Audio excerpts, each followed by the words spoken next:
संग तहां बाजे मृदंग, जहां बुढ़ों का संग तहां खर्चे का तंग। हमारे पिता तड़के उठकर निबट नहाकर पूजा करने बैठ जाते थे। हम बचपन से ही उनके अंग लग गए थे। माता से केवल दूध पीने तक का नाता था, इसलिए पिता के साथ ही हम भी बाहर की बैठक में ही सोया करते। वह अपने साथ ही हमें भी उठाते और साथ ही नहला धुलाकर पूजा पर बिठा लेते। हम भभूत का तिलक लगा देने के लिए उनको दिक करने लगते थे। कुछ हंसकर, कुछ झुंझलाकर और कुछ डांटकर वह हमारे चौड़े लिलार में त्रिपुंड कर देते थे। हमारे लिलार में भभूत खूब खुलती थी। सिर में लंबी लंबी जटाएं थी। भभूत रमाने से हम खासे बम भोला बन जाते थे। पिताजी हमें बड़े प्यार से भोलानाथ कहकर पुकारा करते, पर असल में हमारा नाम था तारकेश्वर नाथ। हम भी उनको बाबूजी कहकर पुकारा करते और माता को मैया। जब बाबूजी रामायण का पाठ करते, तब हम उनकी बगल में बैठे बैठे आईने में अपना मुंह निहारा करते थे। जब वह हमारी ओर देखते, तब हम कुछ लजाकर और कुछ मुस्कुराकर आईना नीचे रख देते थे। वह भी मुस्कुरा पड़ते थे। पूजा पाठ कर चुकने के बाद वह राम राम लिखने लगते। अपनी एक रामनामा बही पर 1000 राम नाम लिखकर वह उसे पाठ करने की पोथी के साथ बांधकर रख देते। फिर 500 बार कागज के छोटे छोटे टुकड़ों पर राम नाम लिखकर आटे की गोलियों में लपेटते और उन गोलियों को लेकर गंगा जी की ओर चल पड़ते थे। उस समय भी हम उनके कंधे पर विराजमान रहते थे। जब वह गंगा में एक एक आटे की गोलियां फेंककर मछलियों को खिलाने लगते, तब भी हम उनके कंधे पर ही बैठे बैठे हंसा करते थे। जब वह मछलियों को चारा देकर घर की ओर लौटने लगते, तब बीच रास्ते में झुके हुए पेड़ों की डालों पर हमें बिठाकर झूला झूलाते थे। कभी कभी बाबूजी हमसे कुश्ती भी लड़ते। वह शिथिल होकर हमारे बल को बढ़ावा देते और हम उनको पछाड़ देते थे। यह उतान पड़ जाते और हम उनकी छाती पर चढ़ जाते थे। जब हम उनकी लंबी लंबी मूछें उखाड़ने लगते, तब वह हंसते हंसते हमारे हाथों को मूछों से छुड़ाकर उन्हें चूम लेते थे। फिर जब हमसे खट्टा और मीठा चुम्मा मांगते, तब हम बारी बारी कर अपना बायां और दाहिना गाल उनके मुंह की ओर फेर देते थे। बाएं का खट्टा चुम्मा लेकर जब वह दाहिने का मीठा चुम्मा लेने लगते, तब अपनी दाढ़ी या मूछ हमारे कोमल गालों पर गड़ा देते थे। हम झुंझलाकर फिर उनकी मूछें नोचने लग जाते थे। इस पर वह बनावटी रोना रोने लगते और हम अलग खड़े खड़े खिलखिलाकर हंसने लग जाते थे। उनके साथ हंसते हंसते जब हम घर आते, तब उनके साथ ही हम भी चौके पर खाने बैठते थे। वह हमें अपने ही हाथ से फूल के एक कटोरे में गोरस और भात सान कर खिलाते थे। जब हम खाकर अफर जाते, तब मैया थोड़ा और खिलाने के लिए हट करती थी। वो बाबूजी से कहने लगती, आप तो 4-4 दाने के कौर बच्चे के मुंह में देते जाते हैं। इससे वह थोड़ा खाने पर भी समझ लेता है कि हम बहुत खा गए। आप खिलाने का ढंग नहीं जानते। बच्चे को भर मुंह कौर खिलाना चाहिए। जब खाएगा बड़े बड़े कौर, तब पाएगा दुनिया में ठौर। देखिए, मैं खिलाती हूं। मर्दुए क्या जाने कि बच्चों को कैसे खिलाना चाहिए, और महतारी के हाथ से खाने पर बच्चों का पेट भी भरता है। यह कहे वह थाली में दही भात सांती और अलग अलग तोता, मैना, कबूतर, हंस, मोर आदि के बनावटी नाम से कौर बनाकर यह कहते हुए खिलाती जाती कि जल्दी खा लो, नहीं तो उड़ जाएंगे। पर हम उन्हें इतनी जल्दी उड़ा जाते थे कि उड़ने का मौका ही नहीं मिलता था। जब हम सब बनावटी चिड़ियों को चट कर जाते थे, तब बाबूजी कहने लगते, अच्छा अब तुम राजा हो, जाओ खेलो। बस हम उठकर उछलने कूदने लगते थे। फिर रस्सी में बंधा हुआ काठ का घोड़ा लेकर लंग धड़ंग बाहर गली में निकल जाते थे। जब कभी मैया हमें अचानक पकड़ पाती, तब हमारे लाख छटपटाने पर भी एक चुल्लू कड़वा तेल हमारे सिर पर डाल ही देती थी। हम रोने लगते और बाबूजी उस पर बिगड़ खड़े होते, पर वह हमारे सिर में तेल बोद कर हमें उबट कर ही छोड़ती थी। जब कभी मैया हमें अचानक पकड़ पाती, तब हमारे लाख छटपटाने पर भी एक चुल्लू कड़वा तेल हमारे सिर पर डाल ही देती थी। हम रोने लगते और बाबूजी उस पर बिगड़ खड़े होते। हम रोने लगते और बाबूजी उस पर बिगड़ खड़े होते, पर वह हमारे सिर में तेल बोतकर हमें उबटकर ही छोड़ती थी। फिर हमारी नाभि और लिलार में काजल की बिंदी लगाकर चोटी गूंथती और उसमें फूलदार लट्टू बांधकर रंगीन कुर्ता टोपी पहना देती थी। हम खासे कन्हैया बनकर बाबूजी की गोद में सिसकते बाहर आते थे। बाहर आते ही हमारी बाट जोहने वाला बालकों का एक झुंड मिल जाता था। हम उन खेल के साथियों को देखते ही सिसकना भूलकर बाबूजी की गोद से उतर पड़ते और अपने हम जोलियों के दल में मिलकर तमाशे करने लग जाते थे। तमाशे भी ऐसे वैसे नहीं, तरह तरह के नाटक। चबूतरे का एक कोना ही नाटक घर बनता था। बाबूजी जिस छोटी चौकी पर बैठकर नहाते थे, वही रंगमंच बनती। उसी पर सरकंडे के खंभों पर कागज का चंदोआ तानकर मिठाइयों की दुकान लगाई जाती। उसमें चिलम के खोचे पर कपड़े के थालों में ढेले के लड्डू, पत्तों की पूरी कचोरियां, गीली मिट्टी की जलेबियां, फूटे घड़े के टुकड़ों के बताशे आदि मिठाइयां सजाई जाती। ठीकरों के बटखरे और जस्ते के छोटे छोटे टुकड़ों के पैसे बनते। हम ही लोग खरीदार और हम ही लोग दुकानदार। बाबूजी भी दो चार गोरखपुरिये पैसे खरीद लेते थे। थोड़ी देर में मिठाई की दुकान बढ़ाकर हम लोग घरौंदा बनाते थे। धूल की मेड़ दीवार बनती और तिनकों का छप्पर, दातुन के खंभे, दियासलाई की पेटियों के किवाड़, घड़े के मुहड़े की चूल्हा चक्की, दिए की कड़ाही और बाबूजी की पूजा वाली आचमनी कलछी बनती थी। पानी के घी, धूल के पिसान और बालों की चीनी से हम लोग जेवनार तैयार करते थे। हम ही लोग जेवनार करते और हम ही लोगों की जेवनार बैठती थी। जब पंगत बैठ जाती थी, तब बाबूजी भी धीरे से आकर पांत के अंत में जीमने के लिए बैठ जाते थे। उनको बैठते देखते ही हम लोग हंसकर और घरौंदा बिगाड़ कर भाग चलते थे।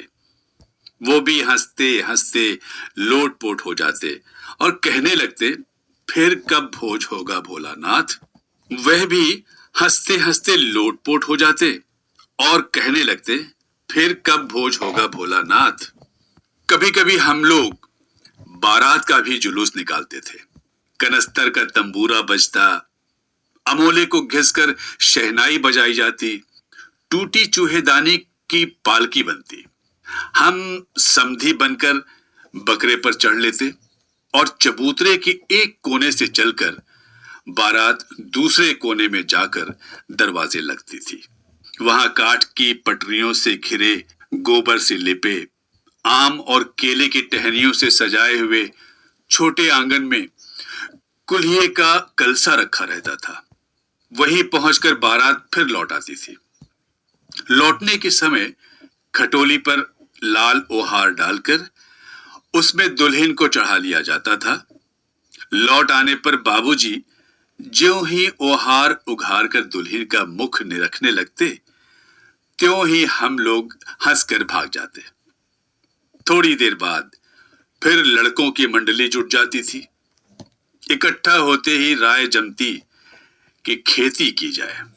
बस चबूतरे के छोर पर घिरनी गड़ जाती और उसके नीचे की गली कुआं बन जाती थी। मूंज की बटी हुई पतली रस्सी में एक चुक्कड़ बांध गराड़ी पर चढ़ाकर लटका दिया जाता और दो लड़के बैल बनकर मोट खींचने लग जाते। चबूतरा खेत बनता, कंकड़ बीज और ठेंगा हल जुआठा। बड़ी मेहनत से खेत जोते बोए और पटाए जाते। फसल तैयार होते देर न लगती और हम हाथों हाथ फसल काट लेते थे। काटते समय गाते थे, ऊंच नीच में बई कियारी, जो उपजी सो भई हमारी।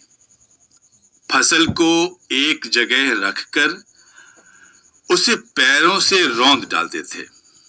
कसोरे का सूप बनाकर ओसाते और मिट्टी की दिए के तराजू पर तोलकर राशि तैयार कर देते थे।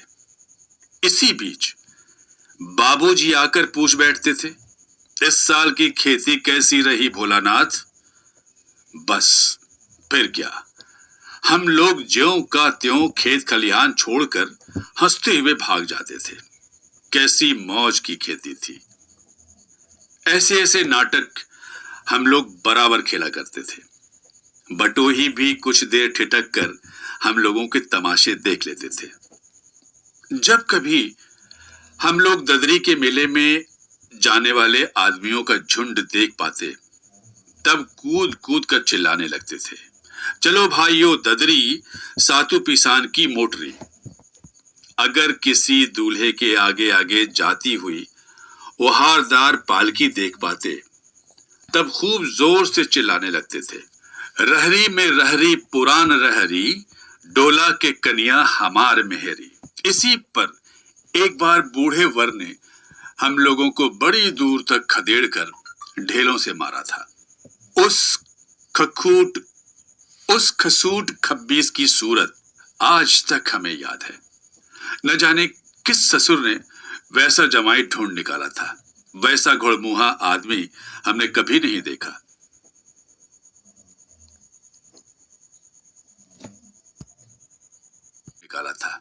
वैसा घुड़मुहा आदमी हमने कभी नहीं देखा। आम की फसल में कभी कभी खूब आंधी आती है। आंधी के कुछ दूर निकल जाने पर हम लोग बाग की ओर दौड़ पड़ते थे। वहां चुन चुन कर घुले घुले गोपी आम चापते थे। एक दिन की बात है, आंधी आई और पट पड़ गई। आकाश काले बादलों से ढक गया। मेघ गरजने लगे, बिजली कौंधने और ठंडी हवा सनसनाने लगी। पेड़ झूमने और जमीन चूमने लगे। हम लोग चिल्ला उठे, एक पैसा लाई, बाजार में छितराई, बरखा उधरे बिराई। लेकिन बरखा न रुकी और भी मूसलाधार पानी होने लगा। हम लोग पेड़ों की जड़ से धड़ से सट गए, जैसे कुत्ते के कान में अंठई चिपक जाती है। मगर बरखा जमी नहीं, थम गई। बरखा बंद होते ही बाग में बहुत से बिच्छू नजर आए। हम लोग डरकर भाग चले। हम लोगों में बैजू बड़ा ढीठ था। संयोग की बात, बीच में मूसन तिवारी मिल गए। बेचारे बूढ़े आदमी को सूझता कम था। बैजू उनको चिढ़ाकर बोला, बुढ़वा बेईमान मांगे करेला का चोखा। हम लोगों ने भी बैजू के सुर में सुर मिलाकर यही चिल्लाना शुरू किया। मूसन तिवारी ने बेतहाशा खदेड़ा।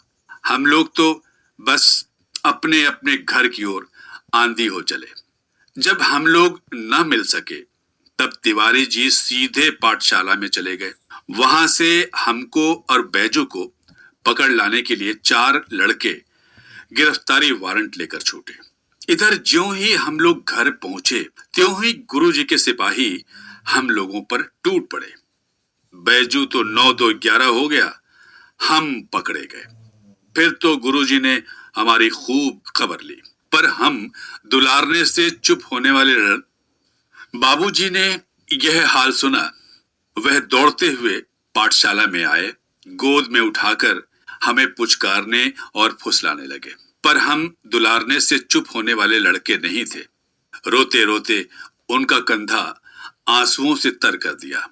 वह गुरुजी की चिरौरी करके हमें घर ले चले। रास्ते में फिर हमारे साथी लड़कों का झुंड मिला। वे जोर से नाचते और गाते थे। माई पकाई गरर गरर पुआ, हम खाइब पुआ न खेलब जुआ। फिर क्या था, हमारा रोना धोना भूल गया। हम हट करके बाबूजी की गोद से उतर पड़े और लड़कों की मंडली में मिलकर लगे वही तानसुर अलापने। तब तक सब लड़के सामने वाले मकई के खेत में दौड़ पड़े। उसमें चिड़ियों का झुंड चल रहा था। वे दौड़ दौड़कर उन्हें पकड़ने लगे, पर एक भी हाथ न आई। हम खेत से अलग ही खड़े होकर गा रहे थे, राम जी की चिरई राम जी का खेत, खा लो चिरई भर भर पेट। हमसे कुछ दूर बाबूजी और हमारे गांव के कई आदमी खड़े होकर तमाशा देख रहे थे और यही कहकर हंसते थे कि चिड़ियों की जान जाए लड़कों का खिलौना। सचमुच लड़के और बंदर पराई पीर नहीं समझते। एक टीले पर जाकर हम लोग चूहों के बिल में पानी उलीचने लगे। नीचे से ऊपर पानी फेंकना था। हम सब थक गए। तब तक गणेश जी के चूहे की रक्षा के लिए शिव जी का सांप निकल आया। रोते चिल्लाते हम लोग बेतहाशा भाग चले। कोई औंधा गिरा, कोई अंटा चिट, किसी का सिर फूटा, किसी के दांत टूटे। सभी गिरते पड़ते भागे। हमारी सारी देह लहूलुहान हो गई। पैरों के तलवे कांटों से छलनी हो गए। हम एक सुर से दौड़े हुए आए और घर में घुस गए। उस समय बाबूजी बैठक के उसारे में बैठकर हुक्का गुड़गुड़ा रहे थे। उन्होंने हमें बहुत पुकारा, पर उनकी अनसुनी करके हम दौड़ते हुए मैया के पास ही चले गए। जाकर उसी की गोद में शरण ली। मैया चावल अमनिया कर रही थी। हम उसी के आंचल में छिप गए। हमें डर से कांपते देखकर वह जोर से रो पड़ी और सब काम छोड़ बैठी। अधीर होकर हमारे भय का कारण पूछने लगी। कभी हमें अंग भरकर दबाती और कभी हमारे अंगों को अपने आंचल से पोंछकर हमें चूम लेती। बड़े संकट में पड़ गई। झटपट हल्दी पीसकर हमारे घावों पर थोपी गई। घर में कोहराम मच गया। हम केवल धीमे सुर से सा सा सा कहते हुए मैया के आंचल में लुके चले जाते थे। सारा शरीर थर थर कांप रहा था। रोंगटे खड़े हो गए थे। हम आंखें खोलना चाहते थे, पर वे खुलती न थी। हमारे कांपते हुए ओठों को मैया बार बार निहार कर रोती और बड़े लाड से हमें गले लगा लेती थी। इसी समय बाबूजी दौड़े आए। आकर अपनी गोद में लेने लगे, पर हमने मैया के आंचल की प्रेम की छाया न छोड़ी। शब्द अर्थ मृदंग यानी एक तरह का वाद्य यंत्र, तड़के यानी प्रभात सवेरा, लीलार अर्थात ललाट, त्रिपुंड यानी एक प्रकार का तिलक जिसपे ललाट